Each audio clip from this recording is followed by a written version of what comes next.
everyone, and welcome back to another episode of Nintendo Fanboyz. And I'm with Steven again, so at least he speaks better English than Tim, so we'll be good.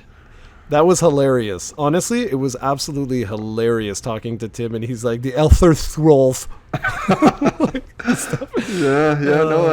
It was good. It was good.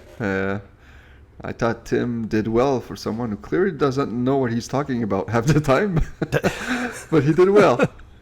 Yeah, it was good, honestly. Yeah, he knows how to speak. He's just full of shit, but that's Tim.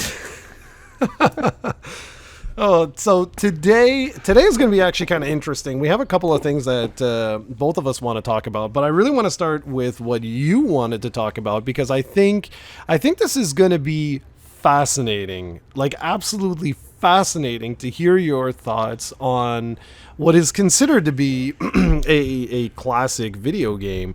Now, to give people some context of what the hell we're talking about here, I want you to talk about a little bit about your background to do with Super Mario 64, like basically what you thought back in the day, and now that we have the collection that just got released like last week or the week before or whenever it was, talk a little bit, give the audience some context. Don't just talk about what you think of it today, because I want people to get a better understanding. And then before you jump into today, I'm going to give you like my thoughts on back in the day. Is that cool? Yep. All right, go for it. So I've talked about this before in the past, but the first time I played Super Mario 64 and the first time I even knew or heard about the game, because back then I didn't have internet, was when I went to the arcades at the town that was like an hour away from my town. There was a mall there was an arcade there, and I played it through a virtual console kind of thing. Like I played it through goggles, and it was the Japanese version. And that's the first time I played that game, and I played the first level where you have to climb the mountain and you go and beat that giant bomb, and that's what I did. And I thought this was awesome. I was like, wow, man, it's 3D, it looks cool, it's in Japanese, I don't know why, but that made sense somehow for me. And then we went to a Walmart, and I saw a game called Super Mario RPG Legend of the Seven Stars for the Super NES. And I asked my mom if she could buy me that game for Christmas, because I thought that was the game I just played at the arcades, because that's how we were back then. We didn't know any better. Still, arguably, I don't know any better today, but my mom never did. And then years later, whenever the game came out, I would saw the commercials and whatnot, and I would realize this was actually a brand new game for a brand new console. And back then, looking at it, like I should have known that there was no way that game could have run on the Super Nintendo, but like, why would I know that? So I would see that game, and then I didn't get a 64 until Star Wars Episode 1 Racer came out, which, if you can Google that, you should be able to find the exact date of when I got the 64, but that was well after Ocarina of Time. So are you Googling it, by the way? Episode 1 Racer on N64. You want to know what, the year that it was released? Yeah, just the date. You should find it rather easily, because I got my 64 like maybe a month after that. Yeah, 1999. Okay, April so I got 1999. Yeah, so the 64 came out in what, 96? Yep, exactly. So I got the 64 3 years after it came out with that game as a bundle. My mom bought it for me. But before that, every time I would have rented the 64 probably 3 or 4 times. And back then it was pretty cool. You could go to a corner store and rent a 64 or a PlayStation for like $20. And it would come in like this cool little like black suitcase. And it would have one controller. Then you could rent an extra game or two for like $4 a game. So I would always do that. I would always rent the 64, and I would always rent Super Mario 64 and GoldenEye and bring that home for the weekend. And for some reason, I could never play Mario 64 for more than an hour, because I just bought the 3D All-Stars thing, and I was like, I was like at 4 or 5 stars, and I was playing stuff I didn't remember. So like for me, Mario 64, I could only play for like an hour. Never got too far along it, and I'd never really understood why until now. And that's where I'll let you talk for a bit. All right. So for me, Obviously it's a little bit different, right?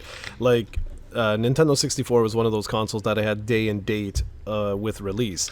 And I had seen, like, in the magazines and stuff like that, like a lot of the showcase from like Space World, and it was like super exciting. It was one of these things where it was like, oh my god, this is going to be like the greatest game ever, and I was super stoked for the game. You know what I mean? Like I was so excited for it. And the thing was that when it finally came out and finally had access to it, it blew my mind. Like, and this was something that, I mean, we're obviously gonna have a back and forth with this, but at the time, this is the thing, like, at the time there was really nothing like that. And I know we're gonna get people that will comment and say, what are you talking about, man? There was like Triforce 74B that had a perfect control scheme and stuff. But seriously, like, at the time there really weren't 3D games that allowed you to run around in a fully 3D space, manipulating the camera and stuff like that. They just weren't there. Like what had been done, because you have to remember that the Saturn and the PlayStation were already out long before the N64 came out. But that was playing tricks, you know what I mean? Like there were fixed camera angles, there was a lot of stuff that wasn't fully 3D, like that like incorporated like 2D 3D elements, things of that nature. When Mario 64 came out, it was really the game that set the stage for all other 3D platformers that came out at the time, of which there was a gajillion, right? Like there was so many. But that said, when I first played the game, and even to this day, like, because I just, I have it as well, and I went and I was, I got like, I think what is it, 8 stars, 7 stars in the per world? What is it? Do you remember? Probably 8. Okay, so per I world did. it's 6, yeah, yeah. It's 6? Yeah, I think so. Okay, so like I just got those 6 for the very first stage, and that was literally it. Like that's all I got, and I was like, man, it takes some real getting used to, and I'm gonna stop there. It takes some real getting used to. Now go ahead, tell the world why you love it so much. Yeah, so I know this is gonna be controversial, and that's fine. Many people will not agree with me, but I don't know why I'm like, I don't want to say it because it feels so blasphemous, but I think Mario 64 is complete trash.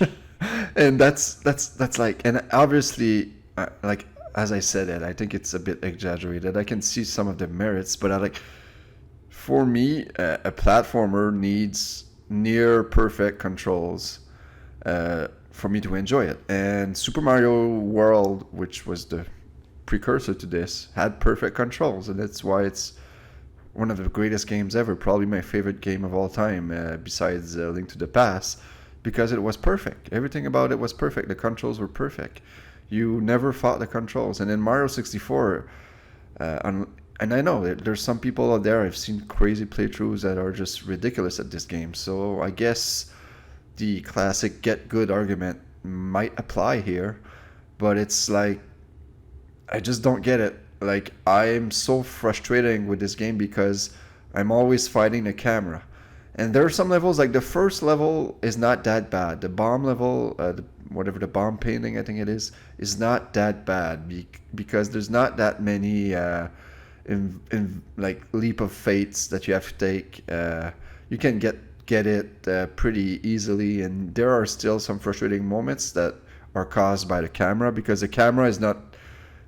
There's some limitations to that camera. It's not like today where you can fully rotate it as much as you want. There is limitations somehow that happens fairly recently. Like you don't have full access, and sometimes in later levels there are jumps that you just can't seem to get the camera to work perfectly, and it's hard to gauge the distance you need to jump or how much of a running jump you need or whatever. I don't know how to explain it, but it's hard to gauge. And the frustrating thing about Mario 64 and like many Mario games is that if you play a level and you're like, let's say it takes you 4 minutes to reach a certain part and you have this jump to make and you miss it, you die and you have to start all over again.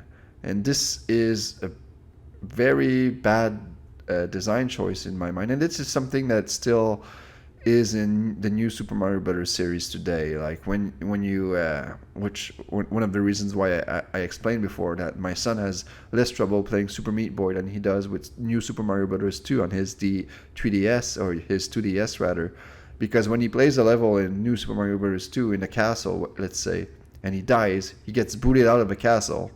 And it takes like another 15 seconds to get back in, press A and whatnot. While in Super Meat Boy, if you die, you restart, boom, right away.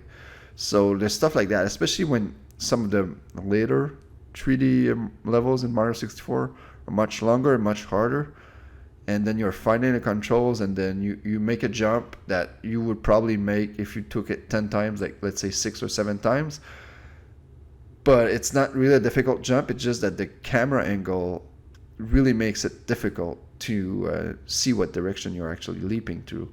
And then you die and you have to restart the whole level. It just gets to a point where I don't understand. I can get why people love this, but I don't, like, to me, it doesn't make any sense how this is one of the highest rated games of all time if you go to Metacritic, considering that it, compared to its predecessor, which is Super Mario World, like, it doesn't play. It arguably took a major step back as far as controls and playability.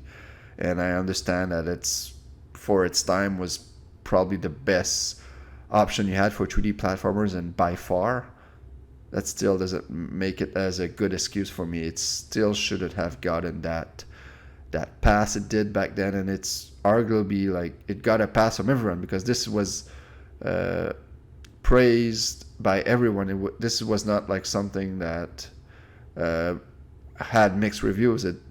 Unless I'm remembering wrong, I think pretty much everybody gave it like far praised reviews, and I just don't understand it, and I think I will never understand this, and that's why I'm quite curious. Because if you look at Mario Sunshine played a bit better, still had some issues, but by the time Galaxy and even Odyssey came around, like, I'm still not the biggest fan of 3D platformers, but in Odyssey, like, I didn't really have any problems with the camera whatsoever that I remember of. So obviously I'm jumping ahead there, but still, for me, like, Mario 64 took a major step back in front when it comes to playability and controls compared to its predecessor, Mario World. So that's why I'm a bit confused by its legendary status.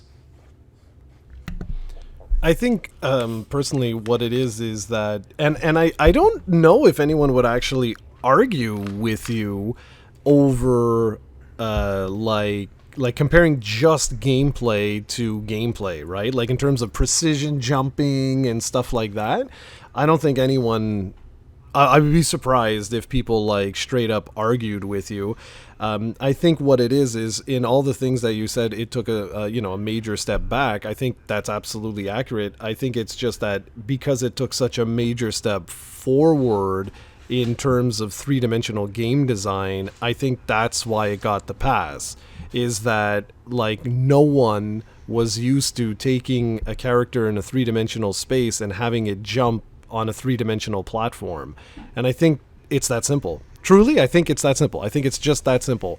That Nintendo, when they were designing this, they basically gave so much leeway that, I mean, like you said to me in a text, you were like, you can do like a blind jump like halfway across the entire stage. You know what I mean? Like, and then just like pull back on the analog stick and, oh, there you go. I made my jump type of thing. And part of me, listen, I'm not a game designer or anything like that, but part of me thinks, like, I wonder if some of that was done intentionally because of what I just said, that like no one had experience in moving a character around. And I remember even me, like, you have no idea how hard it was for me to get to the top of that damn, like, where the bomb is there, the King Bomb or whatever. It took me ages to get up there because I had never moved a character around like that. Like, it felt so weird. And I remember that. I vividly remember that, of like, like how it felt so strange, and like just jumping on like a Goomba took me forever to get the timing right. And so I just wonder if it's that. Maybe maybe it's not like a giant conspiracy here or anything. What if it's just something that simple? Yeah, I don't. What do you mean though by that simple? Well, like that they intentionally designed the game with like all that sort of leeway and all that sort of like I find, like, when I look at it, I'm like, I don't understand how they didn't realize that you needed a second stick to control the camera, because they were so close. Like, they were so close. They created a camera system. They knew that you had to move a character around in three-dimensional space. They knew that if like if you take Mario and you run into the screen as an example, they know that you're not gonna see a platform potentially behind you. So, well, now because you're running towards the screen, it's behind the player. So they knew that you had to move a camera around, and they did a good job in with the C buttons of, like, you could position the camera left, right, center, close, up, whatever.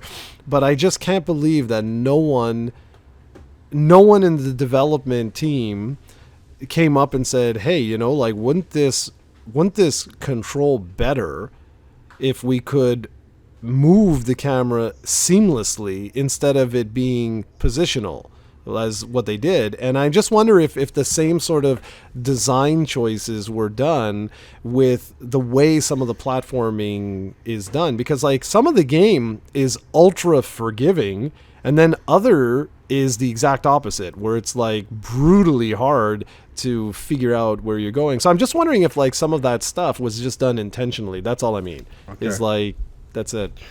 Yeah, I really don't know. I'm just wondering. Like I said, like, I'm having fun with the game. This is the most I've ever played Mario 64. The farther I've gotten into, I'm now at 35 stars, and I'm halfway there, because I think you need 70 to go to the I think so, yeah. final boss Bowser fight. So I just want to get there. Let's see if I can continue pushing through this. Maybe I can find some of the easier stars, Google that, something like that. We'll see. Like I said, like, to me, this is the most overrated game ever made. Like, I don't get it. Like, for me, I would have understood like a 7.5 or 8 out of 10 if you want back then. Maybe even an 8.5 if you want to go that, because of like you said, this was one of the first like real accessible 3D games out there. And just for the wow factor, I could maybe understand. I just don't understand how it got the phenomenon that it is, because to me, this is a major step back to Mario World. Like, I think this is probably the best. We've talked about the Nintendo bump before, and how I think the Nintendo bump might exist, but it goes both ways. Some games, I think, like Luigi's Mansion and the GameCube, for example, I think got it the other way around, where I thought that game now is recognized as a better game than it was back then. But since it was a Nintendo game, people were expecting more, or were expecting a Mario launch game, or whatever it was. I think this is the best example of the Nintendo bump you could make me. I really think that this game got a Nintendo bump, and I'm looking forward to people disagreeing with me in the comments, as Jared apparently opens up a motorcycle in his apartment. But yeah, sorry. Like, I really hope people, if you disagree with me, let me know in the comments. I'm looking forward to a healthy debate here. I might be wrong. Yeah, I've been wrong before. But there are games out there that I'm apparently the only one that doesn't like. So this could be one of those. But like I said, I'm gonna keep playing this. I'm having fun. Don't get me wrong. It's fun to go back and actually finally give this game a chance and play it for what it is. But now I finally understand why I could not play it for more than an hour back in the day. Like I've said many times before, the PlayStation 1 and Nintendo 64 generation is my least favorite by far, because it's the birth of 3D gaming, and they were still figuring out the cameras and controls back then. But it doesn't excuse the fact that this game got so much praise back then for me. Well, I'm really curious, and anyone that wants to debate, try to do your best to give some context to what you're saying. Like, don't just be like, "Oh, you're an idiot. It's amazing, best game ever." Like try to ground your comments a little bit, because it's very difficult to talk about some of these things if you're blinded by nostalgia. And like, I'm not oblivious to this. Like, when I first played Ocarina of Time, and to this day I still say Ocarina of Time was a phenomenal game on the Nintendo 64, but I played Mario 64 again after Ocarina of Time, and I died 500 million times, because Ocarina of Time was just so much more refined. This is perfect. You lead me to a perfect segue, because that's a game I mentioned to you when I texted you. My frustration with Mario 64 was like, Ocarina of Time did it perfectly for me. Like, the fact that you can press R and recenter the camera at any time. Like, of course, there's not that much platforming in Ocarina of Time. You can't even jump, but there is some, and I never had an issue with it back then. And I've replayed Ocarina of Time on the 3DS, when it came out, and I had a blast with it. So I think that game did it perfectly. And of course, they've improved the camera even more now with 3D Zelda games. But still, for a start, Ocarina of Time, I have no issues with it whatsoever. In Mario 64, on the other hand, I can't say the same at all. So, and still, Ocarina of Time came out 2 years later. But like I said to you, like, the fact that it's the first should not excuse it. No, I agreed. No, and I really agree with you. I do agree with you. Like, even now, going back, like, playing, I'm like, I get the majesty. I do. I totally get the majesty of it, like, and I could see reviewers being just totally blown away by, like, in 1996, 95, 96, like, first time you get your hands on it, and you're just like, wow, like, I can't believe I'm doing this, like, I have a whole world I can explore, and, like, oh my god, best day ever. But I do agree that of all the 3D Marios, that is the one that really takes the longest to get used to the way it plays, because I find it a little too loose at times and stuff. But I was really surprised by the sheer amount of praise that the game was getting now, by, like, YouTubers saying, like, oh, going back, and they're like, oh, Sunshine's the one that, it takes the most to get used to. I'm like, what? I'm like, that I totally disagree with. Like, for me, Mario 64, you can tell that this is one of the very first, like, 3D open, I don't say open world, but you know what I mean, like, where you could just explore, like, games, and it got more refined as the series went on. I don't find that Sunshine is less than Mario 64. So I'm going to be very curious to hear what people have to say about that. So you have any other comments on that? No. Did you try Sunshine briefly, or? I have not. Okay. I have not. I did. But I'm just going. I need to take a look at the controls, because I could swear there was a way to just stand still and aim the flood at stuff, and I'm sure that there is. I just haven't. Yeah, there is. It out sure, yet, there is. So you have to hold another button. But I barely touched it. Like, I got like 2 or 3 power stars in that, and basically my younger son has been having the fun with that, because they like the water gun. So I think that one will be a bigger success. Mario 64, I don't think they'll play it for long. And Mario Odyssey, they might. But man, there's so much more useless motion control in that game that, again, only Nintendo could get away with. But that's, maybe we'll talk about those games in other future Fanboyz. Sure. And now I wanted to also just to sort of wrap up sort of Switch stuff. Well, sort of. You left a comment, like, we were having a little bit of a back and forth talking about hardware and this and that, and right now I don't, nobody knows, right? Like, absolutely nobody knows what Nintendo is planning on doing. Like you mentioned, I 100% agree with you. Like, the Switch is doing gangbusters, right? Like, it's doing absolutely phenomenal. I think it's like over 60 something million units have been sold, maybe even higher now since the last time I checked. And, like, really, there's no need for Nintendo to do a single thing. In my opinion, anyway. There's no need for them to do anything hardware related. Like, if they just pump out They have their Hyrule Warriors, game coming out. They have another Breath of the Wild, like another Zelda coming out. If they just keep releasing games that people want to play, I don't see any need for new hardware personally. But what do you have to say about all of this? Because just my comment was more of a response to your podcast with Tim, because that's not exactly what you were saying then. You were kind of worried or questioning what will Nintendo do when the PS5 and Xbox Series X come out because of the large gap in power between the Switch and and that was for next year. So basically, I was saying, like, what I was trying, like, the thought process was basically to say, a year and a half into the life of those platforms, will Nintendo need to do anything to answer or not?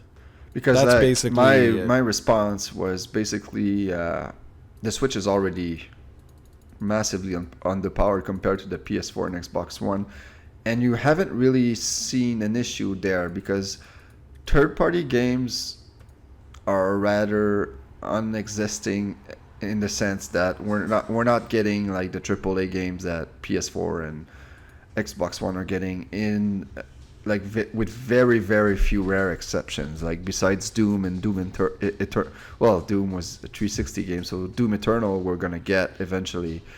There's not that many other games that I can think of on the top of my head, and it hasn't really affected Nintendo because we did a podcast when the Switch was still called the NX, Fanboyz, and we called it "Why the NX Will Fail." And this is one of our most successful fanboys ever. And we were both massively wrong, by the way, obviously. We both thought that the NX would fail. And one of the reasons for that, we thought that we didn't think Nintendo could succeed without third-party support, or at least without like the same third-party support the other consoles would get. And it turns out we were wrong about that because Nintendo was smart here, and like they did with the Wii kind of, is they're differentiating themselves with the others. Basically, they're not really competing with them. They're hoping that people will find the Switch unique and that they will give people a reason to buy it, and that's, I think, a key strategy there, which is why I think from future generations, like we saw with the Xbox One and the PS4, and like I said, like the PS4 kicked the crap out of the Xbox One, and I think I said that in one of their last podcasts we did, and we had this one dude like who left like 3 comments basically bashing me, saying that the Xbox One isn't a failure with 40 million consoles sold, and I just want to say that I didn't say the Xbox One was a failure. I said the PS4 kicked its ass, and that's true because even though the Xbox One might have sold 40 million, and like I said, might, because we don't have official sales number for the Xbox One, so it could be 40, it could be 20, it could be 30. We don't know. We're assuming it's 40, and it's most likely is.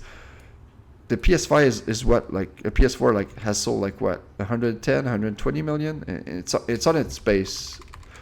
It's going to be massive. Like it's basically triple the sales of the Xbox One, and the Xbox 360 sold like what, 86 million consoles. So like, holy crap, dude! I have not. Sorry, I don't want to interrupt you. You're on a roll. As of May, PlayStation 4 has sold, not shipped, 110.4 million. Yeah, so it's going to reach 120 million easily. Wow. So that's, I did not know that. Triple the amount of what we think the Xbox sold. So like, I think because both systems are so similar now, I think what we're going to see is, depending on if console generations last forever, I think every generation there's going to be a huge winner and a huge loser, because there's not really any reason anymore to buy both consoles because they're basically the same besides a few exclusives. Yeah. And it didn't used to be that way back in like the PS2 days and even the PS1 days. Usually back then consoles had a lot of exclusives, and Sony still has a lot of massive exclusive, but Google it, it's not even close to what it used to be. So if you can live without a few exclusive, like, you're basically going to pick the system that offers the most bang for your buck. And then there's the Switch, which is a completely different system that many people choose that and many people also choose the other one and choose a Switch as a complementary system. So the Switch exists for a reason, and that's why I thought your point was not was what was wrong. But that's not the only point I want to make. The thing that I thought would have happened by now is that I thought we would have gotten more like updates to the Switch, like the 3DS did and the DS before that, and even the Game Boy. Like we got a Game Boy Pocket, a Game Boy Color, Game Boy Advance got DSP, and the DS got the DS XL, the DSi, DSi XL. The 3DS got one every year basically, because it started with the 3DS XL, and we got the 2DS, then we got the new 3DS XL, and the new 3DS, and the new 2DS XL. So I thought we would have gotten more from that with the Switch, and so far it hasn't happened, and the Switch is almost 4 years old now. It's going to be 4 in February, I believe. So I don't know what's going to, but I assume we're going to get that soon. I think they're going to get like kind of like what they did with the new 3DS and what PlayStation 4 did with the Pro and Xbox One did with the Xbox One X. I think we might get some kind of upgrade that will just entice already Switch owners to upgrade to get a second one or a third Switch if you already have a Switch Lite. But I don't think we're going to get the Switch 2, if you will, until like 2023, 2024, or even 2025 at the latest. The only exception to this is if next year the Switch sales really start to slow down. And it hasn't been the case, and we have no reason to believe that that will be the case, because next year we'll have a new Pokemon. We might have Breath of the Wild too. So next year should be a great year, because this year was kind of slow in terms of new software sales, and yet they still got record sales every month. So as long as Nintendo can keep pushing these sales, they have zero pressure, and you have to imagine that every Switch sale that they get right now probably racks them a huge profit, because these things must be selling at a huge profit compared to what they were selling for in 2017. So it's still like you have to think that PlayStation 4 or PlayStation 5 will be selling at maybe not a loss, but near loss. And same with Xbox. They're not going to be making much profit, and they're hoping this has been what they were doing since the beginning of time. They're hoping to like make up the margins with obviously software and controllers and whatnot. But the Switch right now is obviously selling like hotcakes. They're selling a lot of software, and the hardware probably is profitable because Nintendo has always had that strategy of not selling consoles at a loss. So I just don't see Nintendo being in any kind of a hurry unless the PS5 and Xbox Series, whatever it's called, X or S, sell really well and forces them to make a change. Obviously, I think they obviously have something in the works. Like obviously everybody does, but I don't think they're in any kind of pressure right now to do anything.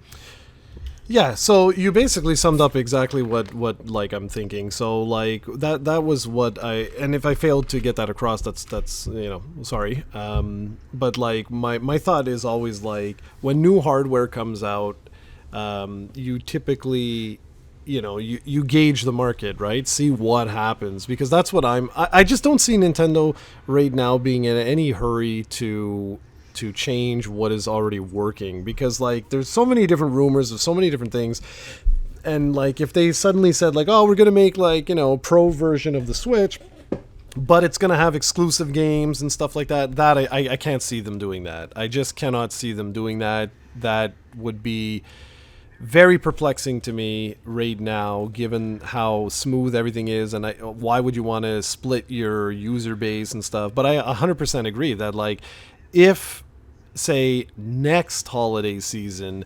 things like are slowing down and stuff like that, then we might see. I don't know, it's like the Switch has been doing everything right in the sense of like it's everything right. It's been doing what Nintendo's been doing, what they want to do, and they've been very successful at doing what they want to do. I still cannot believe that the Switch like it's still so primitive in so many different ways, but it does it's still such a fun system, and like being able to take like I love this, being able to just sit on my sofa, you know, and just like like play on the gamepad for a bit before I watch TV or I do something else. Like it's pretty cool. Like and that concept, I'm really curious to see where Nintendo goes, and I think that's part of it too. Like I'm a little excited to see where does Nintendo go from here. Like what do you think happens? Like do they release a Switch 2? Like do you think this is going to be Nintendo's thing for the next like decade to do what the Switch is doing? Yeah, I don't think they're ever gonna release a console anymore. I don't think they're ever gonna go back to a console, like exclusively a console. I don't think that makes much sense because they were getting their ass kicked. Even with the Yep. 64 and the GameCube, people don't realize it, but every system was decreasing in sales by half. Like what the 64 sold, like half of what the SNES did. I have it right here if you'd like to know. like I have the it right in GameCube front of did, me. and then the Wii is the odd one out because the Wii was still think was a fluke because then they went to the Wii U and the Wii U like did half what the GameCube did, so they went back to what they were the pattern they were doing before. So they were getting their ass kicked in the console market. The only saving grace they had was in the portable market with the Game Boy Advance and the DS. The DS is like I think their best selling console ever. And then the 3DS, obviously by the time the 3DS happened, they had much more competition with smartphones. So the 3DS saw a massive decline compared to the DS, but still sold 80 million units, which is quite impressive for the competition that they have. If you look at what the Vita sold compared to the PSP, like it's like Yeah, it was night and day different. Like the competition with smartphones is really hurt the 3DS, and they still managed to sell a lot of 3DSs out there. So I don't see them ever going back to the console market, and this hybrid stuff I think is very profitable for them, and I wouldn't even be surprised if Sony released a hybrid at some point of their PS5, maybe in a few years when it makes sense to do so, or when the technology is affordable, because it seems that it's something people are clamoring for. So I don't think they're gonna go back to consoles. So I wouldn't be surprised if they don't. Like they called the Wii U because they didn't want to give stop the Wii brand because the Wii was so successful. So I would imagine that the next console they do will probably keep the Switch name because of the recognition the Switch has right now. It's a good IP to own. So and again, Jared and his motorcycles in the house. It's not a good place to own a motorcycle, Jared. Come on, Keep man. it in the garage. That's where it's at. So yeah, Keep it in your yeah, pants. that's why I think that the next console will probably be the Switch 2 or the Switch U, maybe. For some reason, they want to go back to that route. Oh God, please, But, please don't do that. I'm quite curious if they will release like an upgrade, because the new 3DS was a failure. Let's face it. Like the 3D, it did not really sell that many more No, 3DSs, and it only had 4 exclusive games. So I think what they're gonna do is probably release a new Switch upgrade, probably even another better battery, maybe make it the bigger screen for the portable system, maybe have, I don't know, a better GPU or whatever. But I don't think it will have exclusive games. I don't think they'll go that route because Me it's too. confusing for the general consumer, and it's confusing for parents. Which, by the way, many kids will be disappointing when they open their new Xbox One X this December and expect the Series X, because it looks like many parents got confused, and I don't blame them, because even I would probably get confused. But yeah, I think the next upgrade will just be a Switch with some better stats, but it won't have exclusive games until the Switch 2 or whatever they decide to call it, like in 20 And a few years that's down the pretty road. much and that's pretty much where I am at. That's pretty much exactly where I'm at. Like I look at it and I'm like, I think that's exactly what's going to happen, because like just look at Breath of the Wild, right? Like Breath of the Wild to this day still has frame rate issues because for whatever reason, optimization, power of the system, whatever. And that to me was rarer. You know, like to see a franchise like Zelda actually have like frame rate issues, I did not expect that. I still, you know, like when you go in the Lost Woods there, and you've got all like the leaves blowing around and like the sprite little animations and stuff, like it takes a I played beating, the Wii U man. version, so I didn't really have those problems. But Okay, well, that's interesting if they're not on. yeah, the Wii U version Wii is the U. better version. It's Well, something people that's not don't surprising. realize, but Yeah, I it know is. that's not surprising. That's not surprising at all. But my point just being that, like, if they released like a pro version, or I'm just calling it that because I have no other name to call it, if they were to do that and it helped with games like that, I think that would go a long way, and all the stuff that you said, you like a larger screen potentially for the portable, more powerful GPU, blah blah blah. I think it could definitely that I think the could work biggest as long as rumor there's no was exclusives. it being 4K ready. That could be something. Yeah, and so for this is where I have issues, because 4K is still, like, I don't want to say niche. It's just that, like, yes, with HDR and stuff like that, it does certainly makes a difference, but it's not night and day for, like, absolutely everything. I know people are going to come in, what are you saying? And all of this, but, like, for me, I haven't been incentivized to purchase a 4K capture card for YouTube, as an example, because 99% of the videos on YouTube aren't 4K compliant or like ready or whatever. So I don't know. I don't know how much of a selling feature that truly is for the Switch, as an example. Maybe for sure for, like, like your Xbox, your PlayStation, sure, but for a Switch, I don't know. I just don't know if that's truly that big of a deal. Maybe I'm totally wrong, because obviously when you and I ever get together and we do podcasts, we're always wrong, as history will show. If you look at our podcasts, our track record is like the worst. So just think the opposite of whatever we say, and you're in business. Yeah.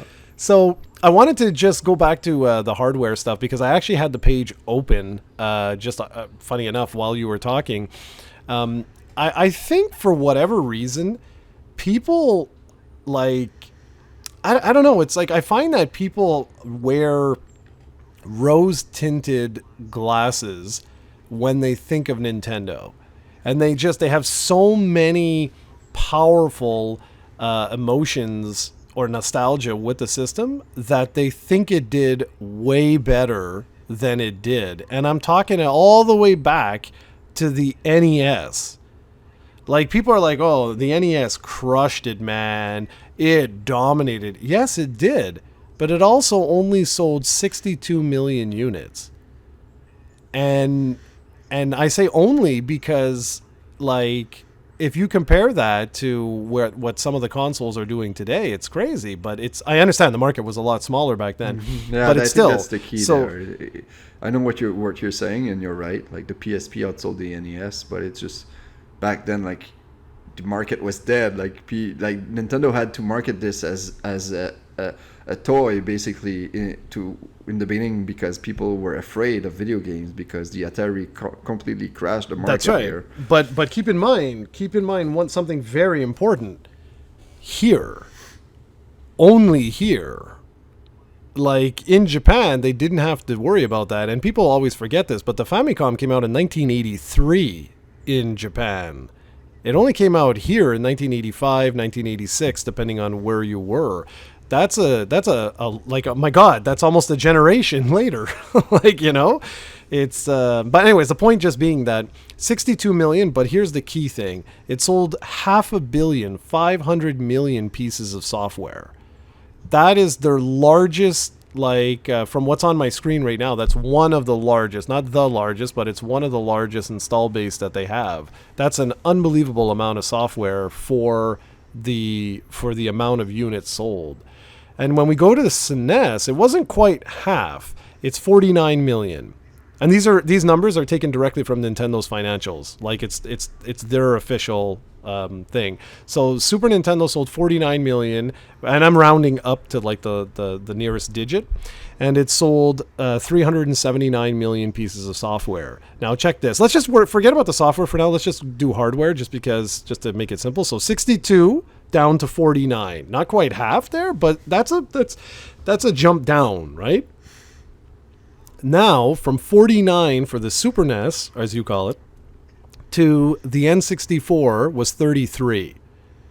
So we're dropping every generation so far, we're dropping a good 10 plus million units. And then from the N64's 33 million to GameCube's 22 million.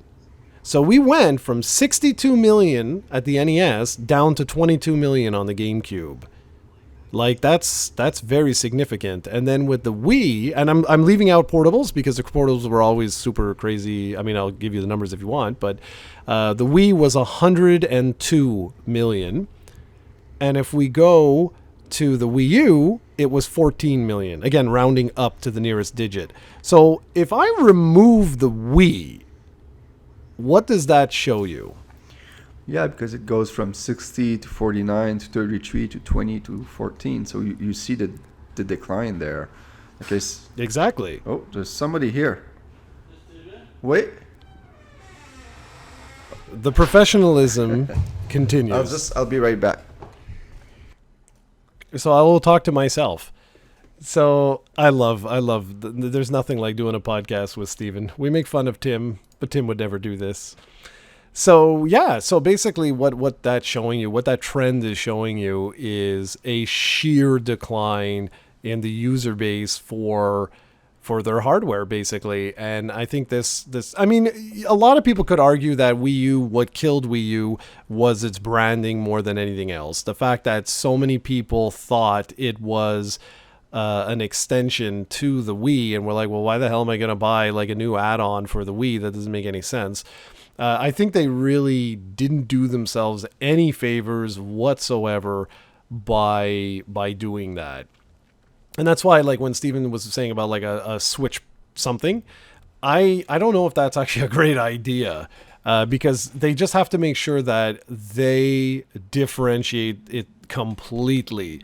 Because it's the same thing that just happened with Microsoft. So that little joke that he was saying, if you don't know, Microsoft really, really needs to change their naming convention drastically. Sorry to interrupt that. I'll be back in like 2-3 minutes. So keep.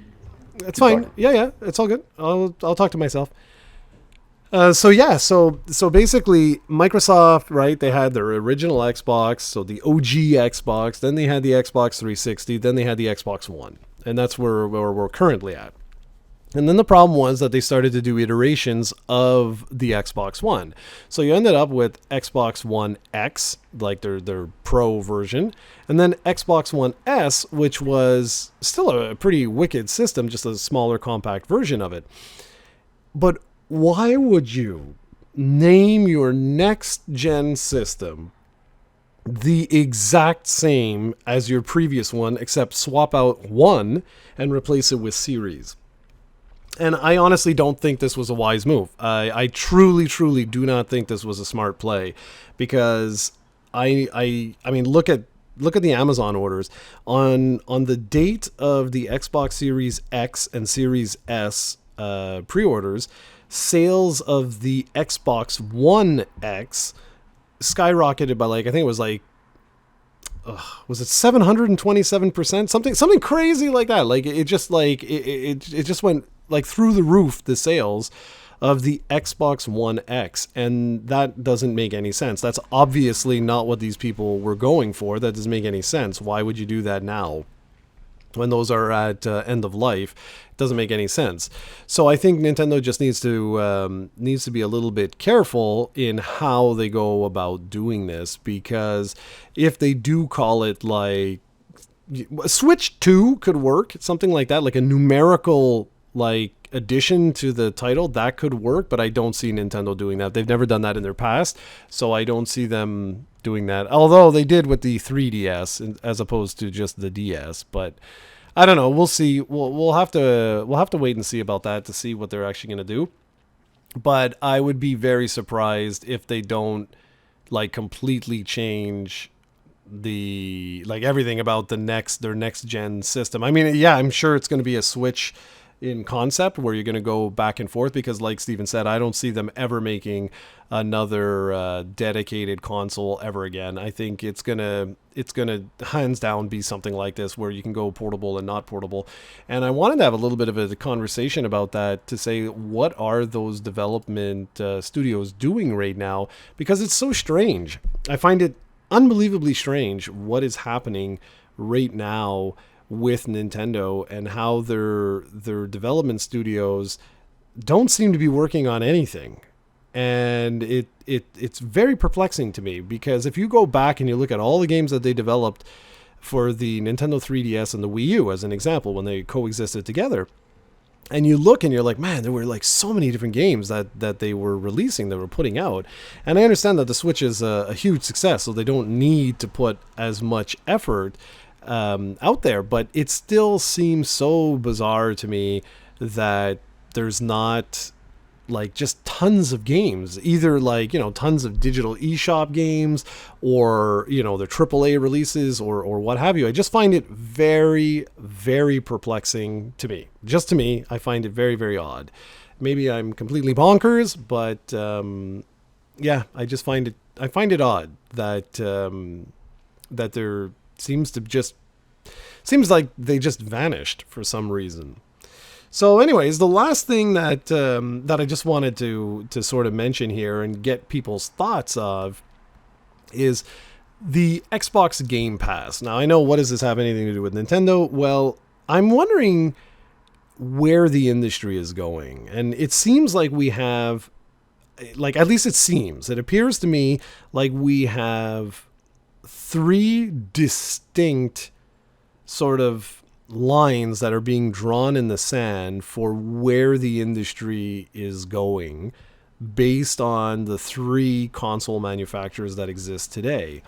And from Nintendo's standpoint, it very much feels, anyways, like they're working on their own games that are fun for their fan base, that can be played on the television or that can be played on the go. And everything that they do right now seems to be with that sort of in mind, where this is where we're going. So we're going in the direction of basically gaming everywhere is their type of thing, but with their own hardware and their own unique experiences. And with Sony, it seems anyway like they're going to follow the traditional console path. So for them, we want these really big, like, tentpole releases that are going to be played on a powerful machine on your 4K, gorgeous screen, and it's going to be everything you could possibly dream of. But that they seem to be really investing into those massive tentpole releases. So like in the last little bit, your Ghost of Tsushima, your Last of Us Part 2, and so on and so forth. Like, that seems to be anyway where they're going, even with PlayStation 5, is that they're going to be focusing on these big releases that will convince you to purchase their platform to get those big releases on. And like Steven was saying earlier, that seems to be their key differentiator, is their exclusive titles from their first parties. And those experiences you can't get anywhere else. That's their whole thing. Whereas with Microsoft really, I gotta say, they really impressed me. And I know we have a lot of retro fans on the channel. I mean, that's what the channel was made of, is Dragon Quest and Sega Saturn, essentially. And so I know a lot of you are huge physical media fans. You guys really like to own your games, to display your games. And listen, kudos, that's awesome. Go for it. But Microsoft's strategy very much seems in line with, okay, so what we want to do is we want you to give us a monthly subscription, and you'd be able to sort of like Nintendo's Play Everywhere strategy, where their market is sort of like, okay, so our line in the sand is to say, pay us a monthly fee, and with that monthly fee, you'll have access to a wide assortment of games. And if they continue to purchase different companies, then it's sort of like, okay, well, you can only get those experiences on our application. And I'm really thinking that is where Microsoft is going. So Steven, you sound like you're back. So I don't know what you heard or haven't heard. I haven't heard. I've just been back for 30 seconds. So okay, perfect. So basically what I just did was I explained, and I'm not going to repeat the whole thing, but I basically explained that in my opinion, coming into this new generation, we seem like every console manufacturer of the big three seems to have drawn their lines in the sand in a very unique approach. So with Nintendo, it's like the game everywhere, right? So that you can play our experiences our way, but you can play them on the TV, you can play them on the go, you can play them on the plane, just have at it, but you're going to be playing with our experiences. Sony seems to be heavily investing in their first party exclusives, but to stay within the traditional console gaming market. Like, we want you to buy our box, we want you to come on our platform because we have Ghost of Tsushima, we have Last of Us Part 2, we have Spider-Man, we have, whatever, God of War, etc., etc. They seem to be like going in that direction. And I was just saying that Microsoft seems to be going much more in the application of an app that, like, I can see them basically in the not too distant future. I can actually see them releasing an Xbox application on every device, where it's like a Netflix, and you pay a monthly subscription. And the way that they're enticing people to pay for like Game Pass is by acquiring a lot of these companies. Like this news with Bethesda, I mean, this was game changing. This was absolutely game changing. Did you say on the past podcast that they had 15 million subscribers to Game Pass? Because doesn't that make them 150 million of revenue every month? Yeah, that's right. That's crazy. Imagine if they can get that number, if they can double that number in like a year or two. Yes, like, I know. That's my whole point. That's why, I think that's why Game Pass makes sense, because I think a user said in the comments that they weren't profitable yet with Game Pass, and that might be correct. But they're in here for the long game. And if they can get like 50 million subscribers, 100 million subscribers in like 10 years, imagine that's like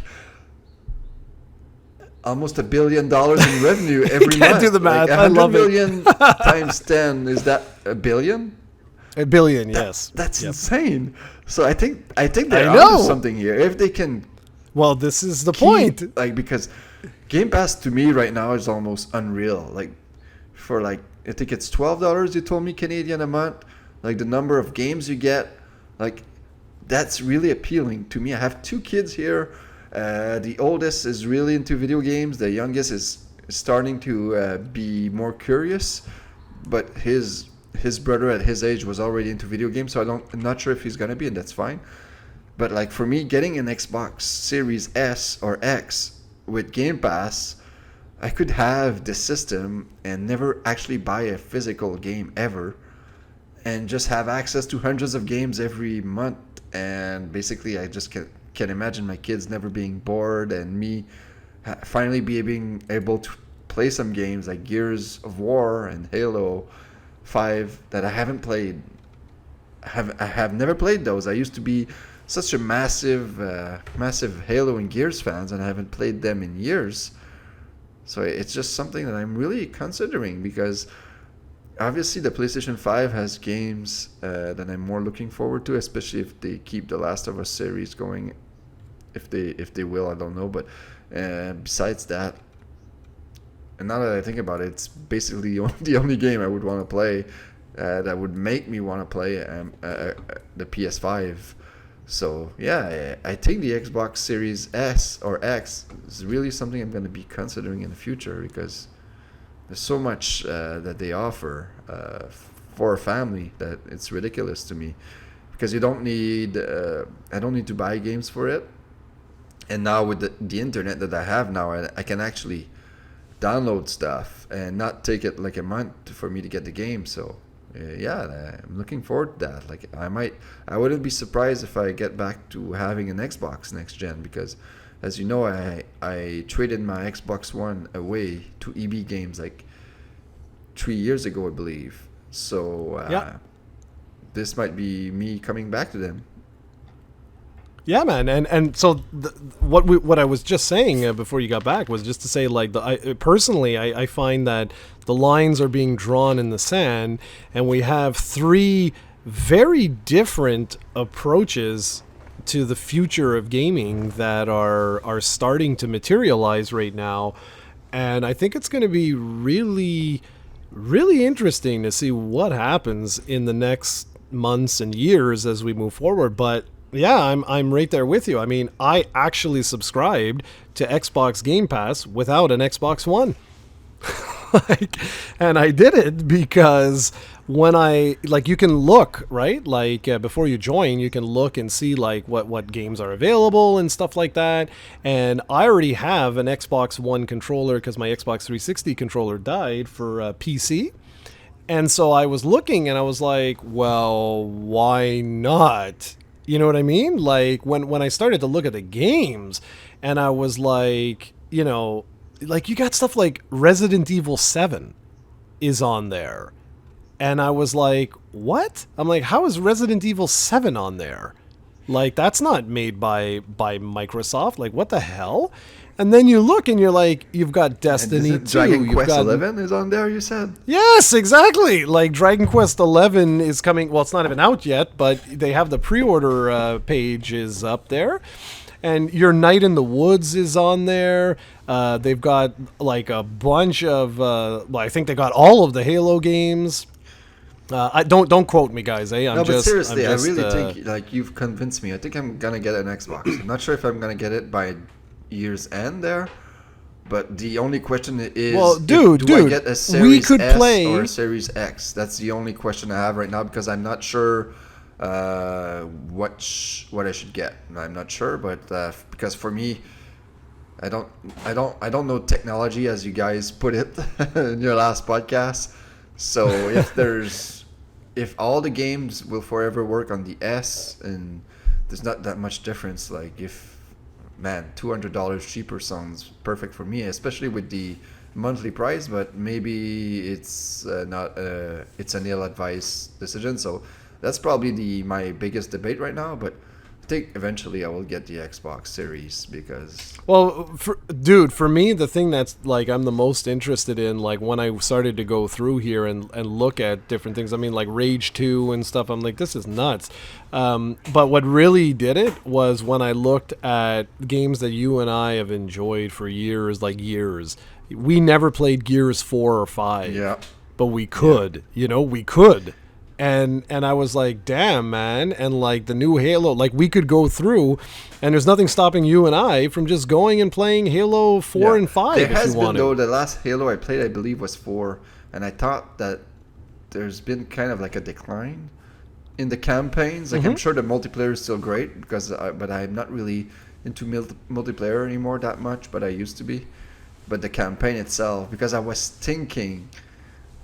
when Microsoft unveiled Ori and the Blind Forest on the Switch, I was like, man, it would be so kick-ass if Microsoft and Nintendo would partner up and Microsoft would port Halo Combat Evolved to the Switch. It would just like be so kick-ass. It would be huge news, and it would sell, because they actually considered bringing the Master Chief Collection to the PS4, and as you might have heard before, they were actually in the works. There was a Halo game being made for the Game Boy Advance back in the day, or was it the DS? It's crazy, so, dude.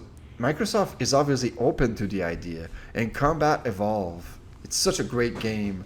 Maybe it should get a few like bells and whistles, but still, that would be kick-ass to have that on the Switch. I would really want them to do so. And I think it makes sense for both of them. It's like, hey, look at this kick-ass Halo game on your new Switch. If you want to play the rest of the series, come on and buy an Xbox. It would be perfect.